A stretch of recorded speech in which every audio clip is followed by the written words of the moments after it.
संसार में जीवन व्यापन के लिए गुरु की आवश्यकता क्यों होती है? गुरु का सम्मान, गुरु की आवश्यकता वैदिक काल से चली आ रही है। शास्त्र पुराणों में इसका वर्णन है। भगवान श्री कृष्ण स्वयं शिक्षा ग्रहण करने के लिए महर्षि सांदीपनि के आश्रम गए और गुरुकुल में रहकर उन्होंने शिक्षा प्राप्त की। गुरु के प्रति समर्पण का भाव, उनके आदेश मात्र से सर्वस्व न्यौछावर कर देना, ये परंपरा सदियों से चली आ रही है। शिष्य एकलव्य ने गुरु द्रोण के कहने मात्र पर अपना अंगूठा काटकर उनके चरणों में समर्पित कर दिया। संसार में उन्नति का मार्ग, सफलता का मार्ग, परमात्मा का मार्ग दिखाने वाला अगर कोई है तो वो है आपका गुरु। गुरु ब्रह्मा गुरु विष्णु गुरु देव महेश्वराय, गुरु साक्षात परब्रह्म तस्मै श्री गुरुवे नमः। सभी देशवासियों को शिक्षक दिवस, गुरु के दिवस की हार्दिक बधाई, शुभकामनाएं। शिक्षक दिवस क्यों मनाया जाता है और एक व्यक्ति के जीवन में गुरु का क्या महत्व होता है और एक जीवन में व्यक्ति गुरु के बिन कैसे अधूरा रहता है, एक गुरु उसके जीवन में क्या क्या परिवर्तन ला सकता है, चाहे वो शिक्षा का क्षेत्र हो, उसका व्यापार का क्षेत्र हो, चाहे परमात्मा की प्राप्ति हो, सभी में आपको एक गुरु की आवश्यकता होती है। वो क्यों होती है और किस प्रकार, किस माध्यम से गुरु अपने जीवन को सफल बनाने में एक बहुत महत्वपूर्ण भूमिका निभाते हैं। आइए जानते हैं पंडित श्री बालकृष्ण शास्त्री जी से। सबसे पहले आपके चरणों में प्रणाम। आज शिक्षक दिवस है। देश के सभी जनता को, सभी नागरिकों को, लाखों जनता इस वक्त आपको देख रही है, क्या संदेश आप मानव संसार को देना चाहेंगे? बोली वृंदावन बिहारी लाल की जय। गुरु ग्रह गयों पढ़न रघुराई, अल्प काल विद्या सब आई। आज शिक्षक दिवस के इस शुभ अवसर पर मैं समस्त देशवासियों को ये संदेश देना चाहता हूँ कि बिना शिक्षा के जीवन अंधकारमय है, अधूरा है। शिक्षा और संस्कार हैं तो उसे मनुष्य कहलाता है, अन्यथा हमारा जीवन पशु के तुल्य है। तो बिना गुरु के ज्ञान की प्राप्ति नहीं होती, क्योंकि गुरु बिन भवनिधि तरय न कोई, जो विरंचि शंकर सम होई। ये शास्त्र हमारे वेद पुराण कहते हैं, मानस जी कह रही है। तो उस माध्यम से बिना गुरु के जीवन में हम आगे नहीं बढ़ पाते, इसीलिए गुरु सबके लिए परम आवश्यक है। अब गुरु कौन? जिससे हमें शिक्षा प्राप्त हो रही वही गुरु है।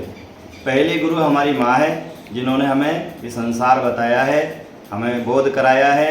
तो प्रथम जो है जीवन में गुरु है वो हमारी माता है। दूसरे हमारे पिताजी हमारे गुरु हैं, जिन्होंने हमारे पूरे परिवार का, हमारे जीवन का उच्च उन्होंने ये संस्थान बताया। और उसके बाद में जहाँ हम शिक्षा ग्रहण करते हैं तो हमारे तीसरे नंबर के जो है शिक्षक भी वो गुरु है। और इसके अलावा जीवन में जहाँ जहाँ से हमें ज्ञान मिल रहा है, जिनके सानिध्य में रह कर के हम किसी प्रकार का ज्ञान अर्जन करते हैं, वो सब हमारे जीवन में गुरु हैं और उनका हमें सदा आदर करना चाहिए।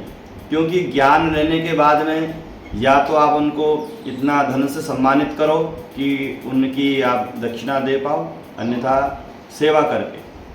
तो गुरु को हम कुछ नहीं दे सकते। गुरु से केवल ज्ञान लेकर के सेवा के भाव से उनका आशीर्वाद प्राप्त कर सकते हैं। इसलिए जीवन में सेवा का भाव रहे और शिक्षक के प्रति आदर रहे, सम्मान रहे। यही मैं आप सभी देशवासियों को मैसेज देना चाहता हूं। और जीवन में कभी भी शिक्षा लेना बंद नहीं करना चाहिए। व्यक्ति सोचता है कि बहुत ज्ञानी हो गया हूँ, मुझे बहुत ज़्यादा ज्ञान हो गया है, तो वो व्यक्ति कभी आगे नहीं बढ़ पाता। इसलिए हमेशा ये मन में भाव रखे कि मैं एक विद्यार्थी हूँ, और जो विद्यार्थी रहता है, जो जिसके अंदर सीखने का उत्साह रहता है, वही व्यक्ति जीवन में आगे बढ़ता है। तो इसलिए मैं भी अभी विद्यार्थी हूँ। शिक्षक दिवस पर बोल रहा हूँ मेरे गुरु की उनके चरणों का ध्यान करते हुए, तो मैं भी अपने गुरु का ध्यान करता हूँ। और हर व्यक्ति गुरु के ही सानिध्य से आगे बढ़ता है। इसलिए गुरु की महिमा अपरंपार है, जिन्होंने वेद शास्त्रों ने जिनका वर्णन किया है। तो आप सभी भी हमेशा गुरु की सेवा करें, प्रणाम करें और उनका आदर जरूर करें। जय श्री कृष्ण, जय श्री महाराज।